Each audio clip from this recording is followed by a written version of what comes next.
अस्सलाम वालेकुम नाज़रीन, पॉलिटिकल टॉक शो में आपको कहेंगे खुशामदीद। मैं हूं आपकी होस्ट कौकब फारूकी। महंगाई का बहरान जो है वो आ गया है। हुकूमत की जानिब से कर्ज लेने के लिए IMF से रुजू के फैसले के बाद डॉलर की कीमत में एक ही रोज़ में इतना ज़्यादा इजाफा देखने में आया। मुल्क की मईशत को हिला कर रख दिया गया है और इम्कान ये भी जाहिर किया जा रहा है कि इस महंगाई से जो है लोग जो है काफ़ी परेशान होने वाले हैं और महंगाई का तूफान जो है शिद्दत इख्तियार करता चला जाएगा। अशियाई ज़रूरियात की कीमतों में लगने वाली आग मसाइल ज़दा और महंगाई ज़दा आवाम की ज़िंदगियाँ जो हैं वो अजीरन बना देंगी। इसी तमाम तर सूरत हाल पर बात करने के लिए हमने दावत दी है अपने प्रोग्राम में। माहिर मशियात है अतीकुर रहमान साहब। आप देख रहे होंगे आजकल ये बहुत सारे TV चैनल्स पर हमें एक्टिव नज़र आ रहे हैं और इनका तज्जिया जो है बहुत ही ज़्यादा सॉलिड होता है और इनका तज्जिया जो है हम अपने नाजरीन तक पहुँचाएँगे कि मज़ीद मईशत में और क्या उतार चढ़ाव जो है वो आने वाला है। बहुत शुक्रिया अतीकुर रहमान साहब, आप हमारे प्रोग्राम में आए।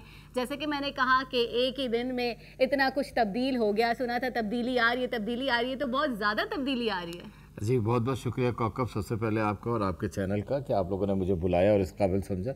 जी तब्दीली खासी हद तक आ गई है कि जो मैं महसूस कर रहा हूँ कि जो गरीब आदमी है वो ऐसा लगता है रोड पर आ गया बेचारा, और जो मिडिल क्लास है वो गिरकर लोअर क्लास बन गया।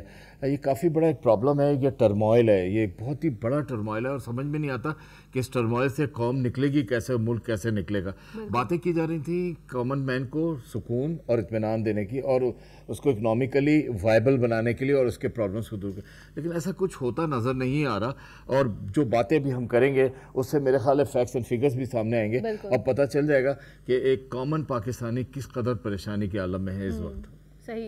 महंगाई का जो तूफान आया, आपको क्या लगता है डॉलर जो महंगा हुआ है मजीद और महंगा होने के चांसेस कितने दिख रहे हैं आपको? कौकब, जिस तरह बात की जा रही है कि हम IMF की तरफ जा रहे हैं या IMF से हमारी बातचीत चल रही है, तो ये इंडिकेशन ही इस बात का है जो डॉलर्स का आप देख रही हैं या इंटरेस्ट रेट जो बढ़ाया जा रहा है, ये दोनों चीज़ें इस बात की इंडिकेशन है कि हम IMF को प्लीज़ कर रहे हैं और ये उनकी बात मान रहे हैं कि जो उन्होंने कहा कि आपको ना सिर्फ ये कि रुपी को शेड करना होगा अगेंस्ट डॉलर, डॉलर को स्ट्रॉन्ग करना होगा, रुपी को डिवैल्यू एंड डेप्रिशिएट करना पड़ेगा, बल्कि आपको अपने इंटरेस्ट रेट्स भी बढ़ाने पड़े। आपने पिछले दिनों देखा कि मॉनेटरी पॉलिसी में 100 बेसिस पॉइंट का इजाफा किया गया और इससे 8.5% पे मॉनेटरी पॉलिसी पहुंच गई, आपका इंटरेस्ट रेट आ गया, जिसकी वजह से आपको ये अंदाज़ा हो रहा होगा कि ये अचानक इतनी चेंजेस क्यों। और देखा ये जा रहा है कि अभी जो डिक्टेशंस और ऑर्डर्स हैं वो ये भी हैं कि आपको अपने इंटरेस्ट रेट्स को मज़ीद बढ़ाना होगा। और आपने जैसे करेंसी की बात की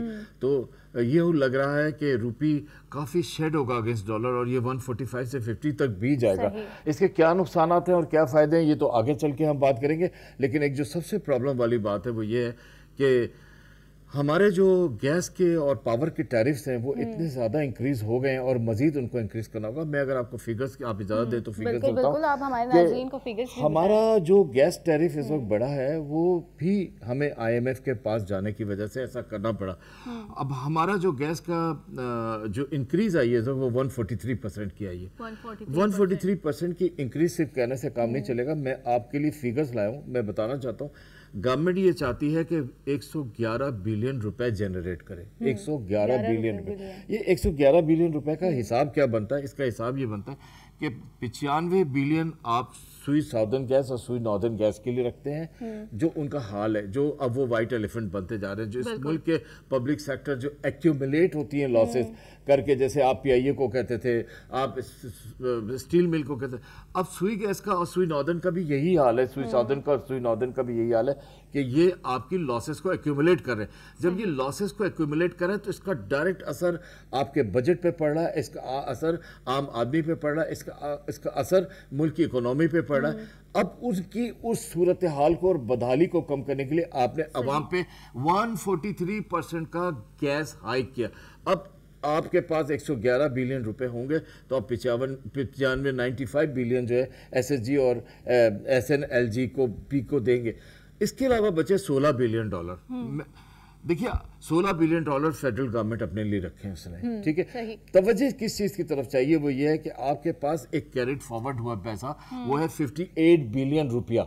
सही। ये 58 बिलियन रुपए जो है वो नेक्स्ट प्राइस एडजस्टमेंट के लिए रख दिए, यानी ये जो 143% का इंक्रीज आया गैस की टैरिफ में और इसका डायरेक्ट लोड रेसिडेंशियल कंज्यूमर को पड़ गया है, वो मजीद इंक्रीज होने जा रहा है। और ये IMF की फरमाइश भी है कि जहां आप रूपी को शेड करें अगेंस्ट डॉलर, 1, नंबर 2 आप अपने इंटरेस्ट रेट्स को इंक्रीज करें, नंबर 3 वहां आप अपने गैस और पावर के टैरिफ्स को भी बढ़ाएं। सही। अच्छा, यहाँ पे मैं ये पूछना चाहूंगी, IMF की शराइत का बोझ हुकूमत खुद उठाएगी या आवाम?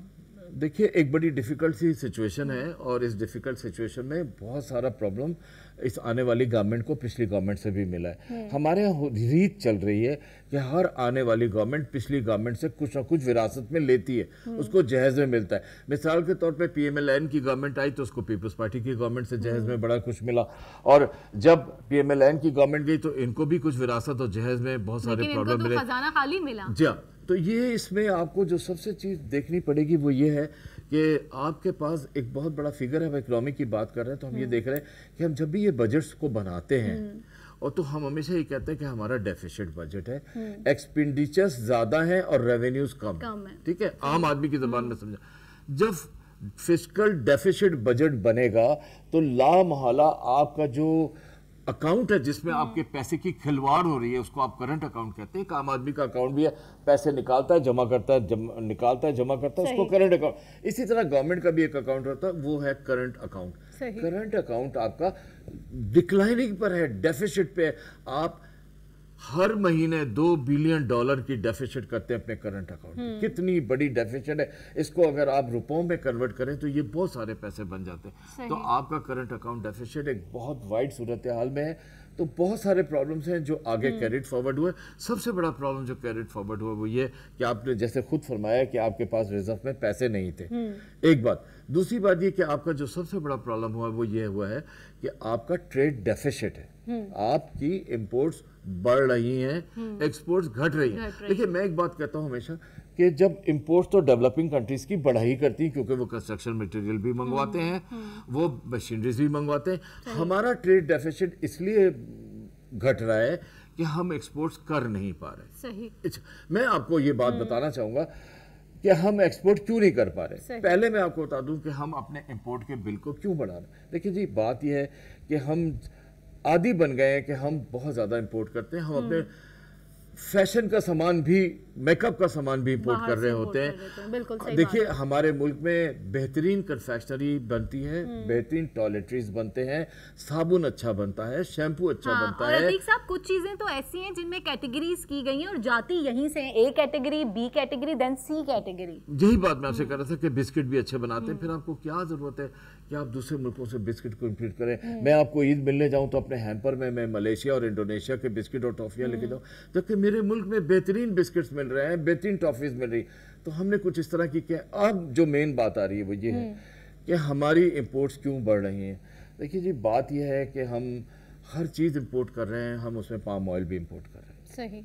उससे हम क्राइसिस में आ गए बैलेंस ऑफ पेमेंट के। हमारे पास पैसा नहीं है, हमारे पास जो भी पैसा है वो हम एक्सपोर्ट को फाइनेंस करने की जगह, मैं बात तवज्जो से करने की कोशिश कर रहा हूँ और बता रहा हूँ कि हम जो हमारा पैसा है रिजर्व्स का, उसको बजाय इसके कि हम एक्सपोर्ट को फाइनेंस करते, हम एक बहुत बड़ा ब्लंडर भंड कर रहे हैं, हम इंपोर्ट को फाइनेंस कर रहे हैं। सही। और आपकी इंपोर्ट में मैंने अभी कहा कि आप पाम ऑयल भी इंपोर्ट करते हैं, अब आपने कोयला भी इंपोर्ट करना शुरू कर दिया। अच्छा।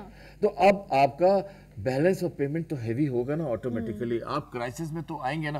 तो ये सारे प्रॉब्लम जो हमारे ट्रेड डेफिसिट्स, बात हो रही थी कि इनको क्या मिला, इनको सौगात में ट्रेड डेफिसिट भी मिला। तो ये ट्रेड डेफिसिट अभी कवर होना बहुत मुश्किल है।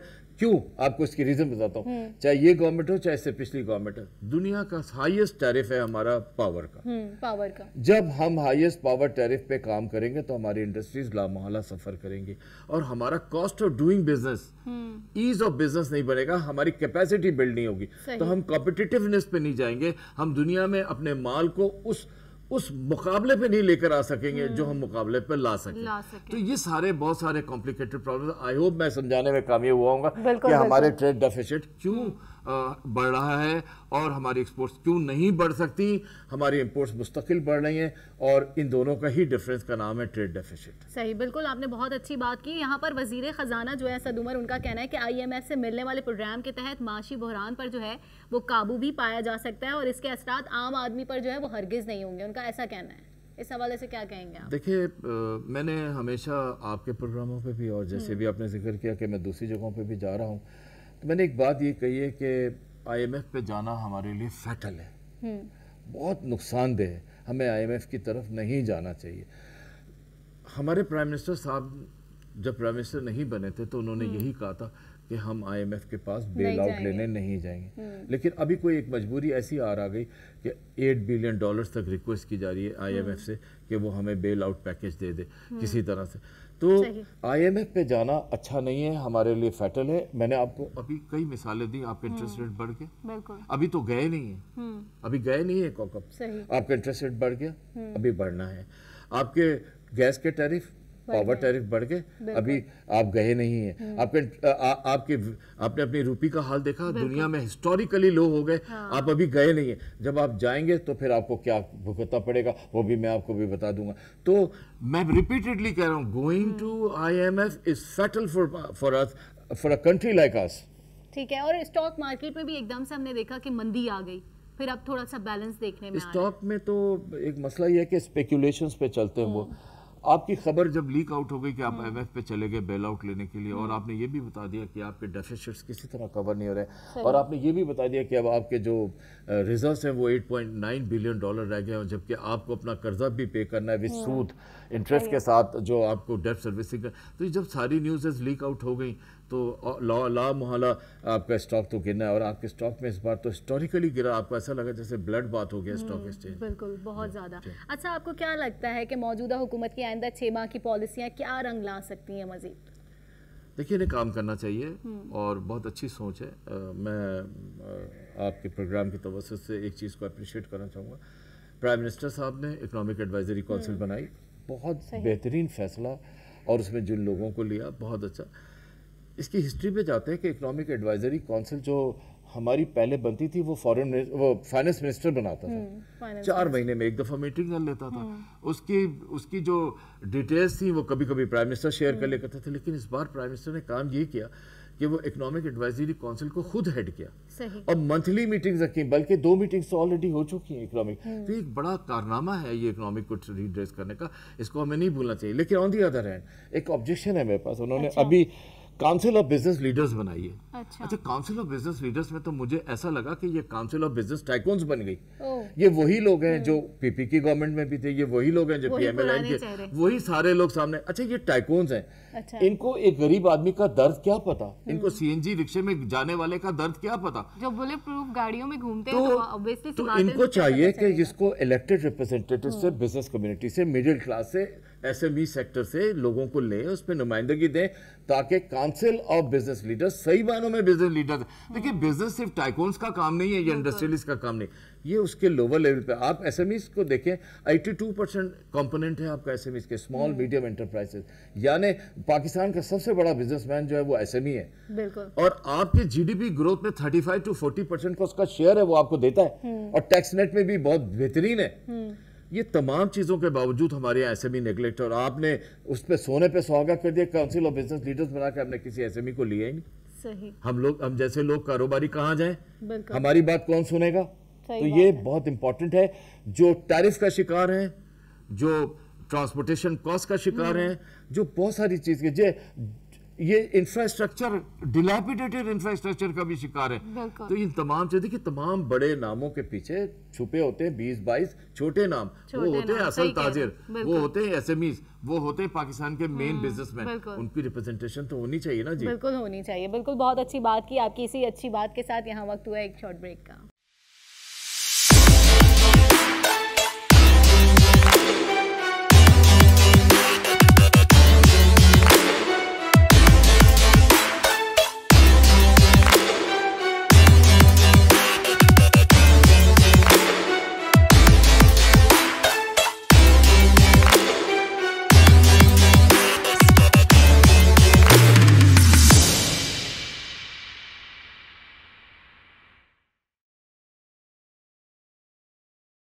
वेलकम बैक नाजरीन। ब्रेक पे जाने से पहले जो है अतीकुर रहमान साहब जो है अपना तज्जिया दे रहे थे, ज़बरदस्त किस्म की बातें हमें बता रहे हैं और मुझे भी बड़ा इंटरेस्टिंग इनका तज्जिया लग रहा है, तो मैं दोबारा से आपसे रिक्वेस्ट करूंगी कि मज़ीद आप कंटिन्यू करें। क्या कह रहे थे आप? जी शुक्रिया। बस मैं यही कह रहा था कि कुछ थोड़ा सा कॉमन मैन की तरफ ध्यान दे दिया जाए तो बेहतर है, और यही असल पाकिस्तानी है।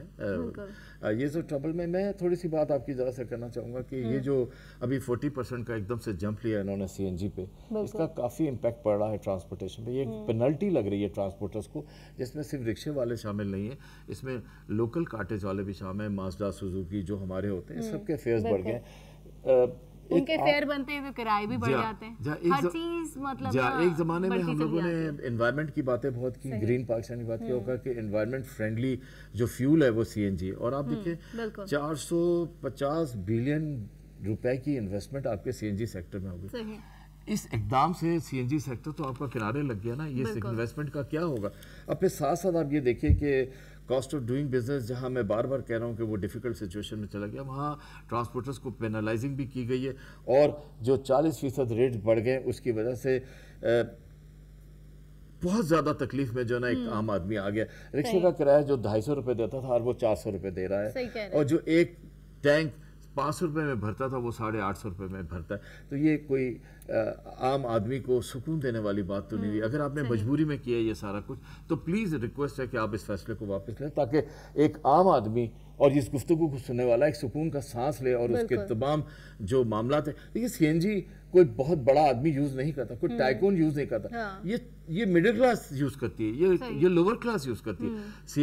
CNG को आप किसी और चीज पे रेट बढ़ा लेते हैं। आपने एक तरफ पावर टैरिफ को चेक किया हुआ, दूसरी तरफ आपने गैस के देखते हैं कि हर महीने पेट्रोल के निर्ख भी तो बढ़ा दिए जाते हैं। अभी गुजारिशात सामने हैं, मैं आपको बताऊं, अभी 97 रुपीज पे जो पेट्रोल है, लेकिन अभी गुजारिशात है कि इसको बतजीद बढ़ा के 10 रुपए बढ़ा दिया जाए। अच्छा, जी हाँ, तो बात सारी यही आ रही है कि महंगाई का एक और बम गिरने वाला ये है। चीजें सब नोट करने की हैं, और ये वही बात है, मैं रिपीट करके कहूंगा, going to IMF is fatal, is fatal. आप ये सब कुछ इसलिए कर रहे हैं कि आप IMF को प्लीज करना चाह रहे हैं। अच्छा, आपको क्या लगता है डॉलर्स की कीमत कम करने की क्या हुकूमत कोई सद्देबाब करेगी या नहीं?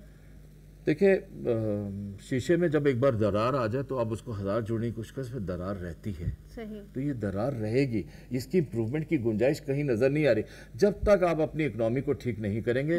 आप अपनी इकोनॉमी को ठीक कैसे करेंगे? आपने सबसे पहले अपना कर्ज उतारना। किसी के घर में बेचैनी इसलिए आई होती कि उसने पड़ोसियों को इधर के पैसे देने होते, तो हमने उधार लिया हुआ ना। हम जब तक अपने रिजर्व्स को नहीं पूरा करेंगे, इसमें सबसे बड़ी बात जो वो प्राइम मिनिस्टर का जो ऑस्टेरिटी प्रोग्राम है, सिंप्लिसिटी, उसको अपनाना पड़ेगा। इन बड़ी गाड़ियों से निकल के छोटी गाड़ियों पे आना पड़ेगा। हमें बहुत सारे अपने अय्याशी की चीज़ों को कम करना होगा। हमने थोड़ी देर पहले जिक्र किया कि सबसे पहले तो हमें उन चीज़ों को इंपोर्ट करना बंद करना चाहिए जो हम ऑलरेडी बनाते हैं यहाँ पे, हमारी इंडस्ट्रीज को फरोग है। देखिए, आपकी जो इन्फ्लेशन है ना, इन्फ्लेशन की कंडीशंस में थोड़ी सी मैं आपको बता दूँ। इंटरनेशनल रेटिंग एजेंसीज ने बताया कि आपका जो इन्फ्लेशन है वो 2% इंक्रीज की तरफ जा रहा है, इनहैंस होगा। इन्फ्लेशन जब इंक्रीज होता है, इसका असर किस पे पड़ता है? आलू, प्याज, टमाटर, सेब, अंगूर सभी महंगे होते हैं। तो साथ में आपकी ट्रांसपोर्ट महंगी होती है, तो आपका टूथपेस्ट भी महंगा आपका साथ। तो consumer goods, fast moving consumer goods भी महंगे होते हैं जो आपको डेली यूज के लिए चाहिए होते हैं। तो आपका इन्फ्लेशन भी 2% ऑलरेडी बढ़ गया है, और आपका GDP जिसका खतरा आपको लग रहा है, और पिछली गवर्नमेंट क्लेम करती थी कि इस GDP को 10 ईयर्स रिकॉर्ड में वो हाईएस्ट ले गई। मैं आपको एक बात बता दूं कि आपका GDP इस वक्त मेरे ख्याल है 1% की डिक्लाइन रिंग पे खड़ा है। आप एक बार GDP को रिड्यूस करते हो, या आपका GDP बाय फोर्स रिड्यूस होता है, आप 6 से 7 लाख लोगों की अनएम्प्लॉयमेंट पे आ जाते हो। आम तो बात कर रहे हैं आगे जॉब देने की, जो ऑलरेडी जॉब पे है वो जॉबलेस होता है, क्योंकि चक्का नहीं चलता, पहिया चलना बंद हो जाता है। रोड का पहिया भी महंगा होता है और इंडस्ट्री का पहिया भी महंगा होता है। सारी कहानी पहिए की, और जब पहिया बहुत मुश्किल से चलेगा तो आप किसी को रोजगार कैसे दोगे? मेरे मुल्क का सबसे बड़ा प्रॉब्लम इकोनॉमिक ग्रोथ के साथ साथ अनएम्प्लॉयमेंट भी है।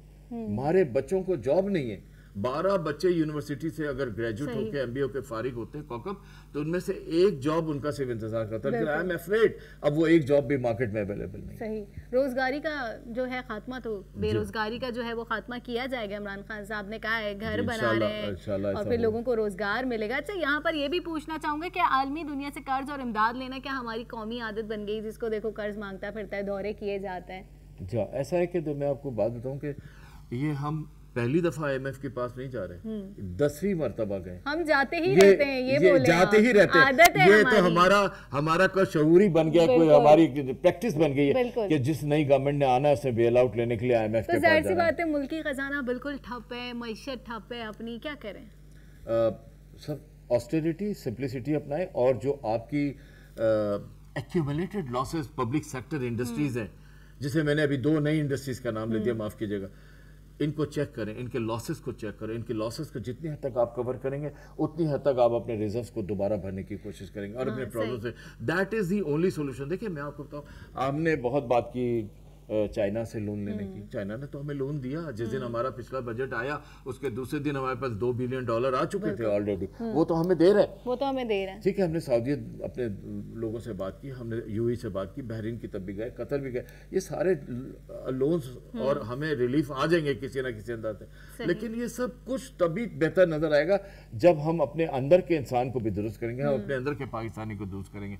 हमें कंपटीशन अगर करना है तो इंटरनेशनल वर्ल्ड से करना है, हमें आपस में एक दूसरे से कंपटीशन करने की आदत छोड़नी पड़ेगी।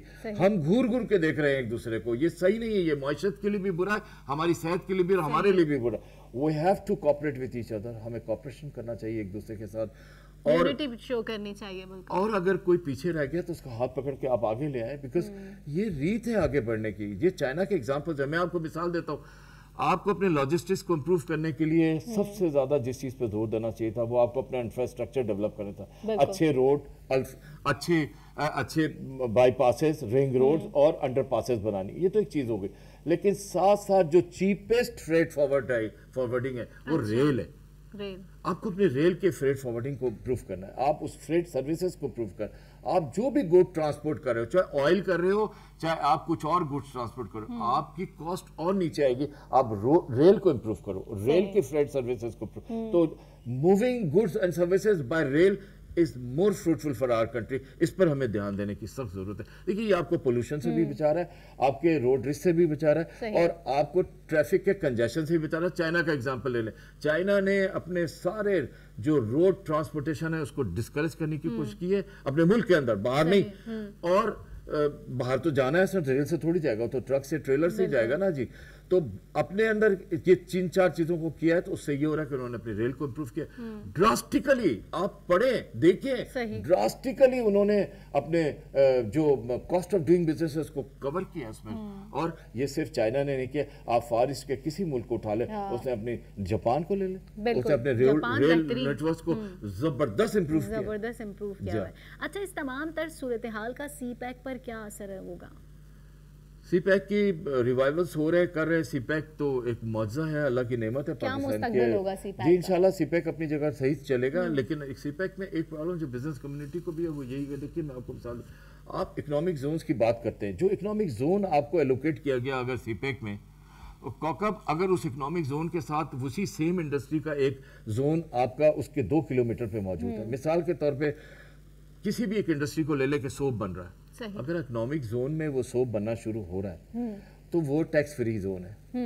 और दो कदम पे वो फैक्ट्री पाकिस्तानी की लगी हुई है, वहां पे सोप बन रहा है, वो तो टैक्स भी दे रहा है, सेल टैक्स भी दे रहा है, एक्साइज भी दे रहा है, वो आपको इनकम टैक्स भी दे रहा है, तो उसकी तो कॉस्ट ज्यादा है ना साबुन की, ये कोई साबुन की तो कॉस्ट, तो ये इंडस्ट्री तो ऑटोमेटिकली बैठ जाएगी। जो इंडस्ट्रीज इकोनॉमिक जोन पे बनने जा रही हैं उन इंडस्ट्रीज के करीब जो इंडस्ट्रीज ऑलरेडी एग्जिस्ट करती हैं उनको भी टैक्स हॉलीडेज देनी चाहिए।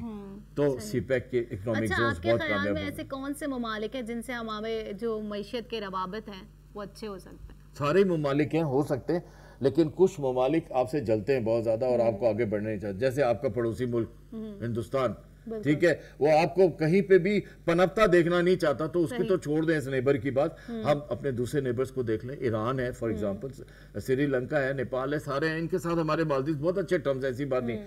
हमें सबसे ज्यादा जो नई मार्केट तलाश करनी चाहिए वो अफ्रीकन मार्केट में चाहिए। आज अगर आप अफ्रीका जाके देखें, हम पहले मिसाल देते थे कि इथोपिया में कहत है, फलानी जगह ये हाल है, वहाँ पे अब ये सब कुछ वहाँ नहीं है। They are like develop countries, they are अब हमारे थर की यही सूरत है। हम एशियन टाइगर्स बनने की बात करते थे, वो अफ्रीकन टाइगर्स बन गए। तो हमारी जो बेस्ट मार्केट्स है इस वो अफ्रीकन कंट्रीज है, और हमें वो बुलाते हैं। हमारे हमें मार्केटिंग टूल्स आने चाहिए अपनी कमोडिटीज को बेचने के लिए। जो हम लैक कर रहे हैं, कहाँ से लैक कर रहे हैं? बिकॉज जो हमारे कॉमर्स रिप्रेजेंटेटिव्स हैं हमारी एम्बेसीज में, वो इतने काबिल नहीं है। मैंने हमेशा कहा है कि अब अपने ट्रेड रिप्रेजेंटेटिव्स गवर्नमेंट से नहीं भेजें, बिजनेस कम्युनिटी से भेजें। इसको तरीका आता है मुनाफा कमाने का, वो मुल्क के लिए मुनाफा कमा के देगा, ऑर्डर लेके देगा आपको। सही बात है। अच्छा, आखिरकार मुल्क का जो कशकोल है वो कब तोड़ा जाएगा आपकी नजर में? ऐसा कौन सा वो इकदाम है जो किया जाए जिससे कशकोल जो है वो टूट जाए? अल्लाह पाक करे ऐसा वक्त आ जाए इस मुल्क के ऊपर और ये कशकोल टूट जाए और हम देने वाले बन जाएं लेने वालों की जगह पे। तो देखिए, ये सारी बातें हमने की हैं और ये सोचे हैं, लोगों तक पहुंच रही हैं ये सोचे। मेरे ख्याल है लोगों के थोड़ा सा जहन बदलेगा और everybody would like to work, कि हमें हार्ड वर्क करना चाहिए। और जब हार्ड वर्क करेंगे, ऑनेस्टी को अपनाएंगे, तो कुदरत खुद ब खुद हमें हमारी मदद को उतर आएगी। और देखिए, हमें बात सारी पता क्या, हम इंटरेस्ट बेस्ड इकोनॉमी बने हुए। जो इंटरेस्ट बेस्ड इकोनॉमी है ना, वो अल्लाह से लड़ाई कर रही है। सही।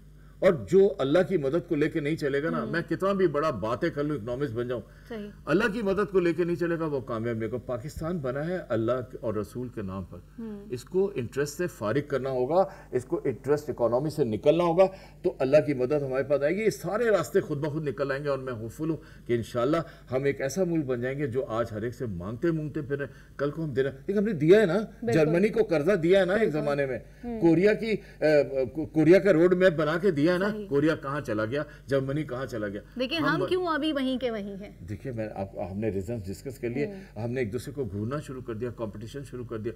हम एक दूसरे के आपके घर टीवी आ गया तो मुझे भी चाहिए। सही। आपने गाड़ी चेंज की तो मुझे भी चाहिए। भाई कंपटीशन सिस्टम हो गया है। कंपटीशन आप इंटरनेशनली करो ना भाई, आपस में क्यों कर रहे हो? कनात आनी चाहिए इंसान के अंदर। इकोनॉमिक्स की एंड ही इस बात पे कि आपके अंदर कनात आनी, जो आपके पास है आप उस पर खुश रहें और बेटर की कोशिश करें, लेकिन not from the bad angle. आज का इंसान किसी हाल में खुश नहीं है, बेहतर की तलाश में रहता है कि बस मजीद बेहतरी चाहिए। अच्छा, आपके ख्याल में आइंदा आने वाले वक्तों में मईशत को कहाँ देखते हैं आप? इस वक्त तो बड़ा डिफिकल्ट सिचुएशन है, और अगर अभी आप मुझसे पूछें कि मईशत को कहाँ देखते हैं, तो वी आर इन ICU और क्रिटिकल कंडीशन है की और हो सकता है हमारे लिए कुछ ही वेंटिलेटर की भी तलाश जारी हो। तो अल्लाह पाक करे इससे निकल आए। हम जितने भी फार्मूले बना लें, फार्मूले तो ठीक तभी होंगे जब हम अपने आप को एक रोड मैप के तहत काम करेंगे। And this is what is the end of the story. आप कुछ भी कर लें घुमा फिरा के, मैंने आपको कहा कि आपको इंटरेस्ट वाली इकोनॉमी से निकलना पड़ेगा, तो जब आप उससे निकल जाओगे खुद ब खुद ठीक हो जाओगे। सही। मजीद गुफ्तगू का सिलसिला भी जारी रहेगा, मगर यहाँ वक्त एक शॉर्ट ब्रेक का।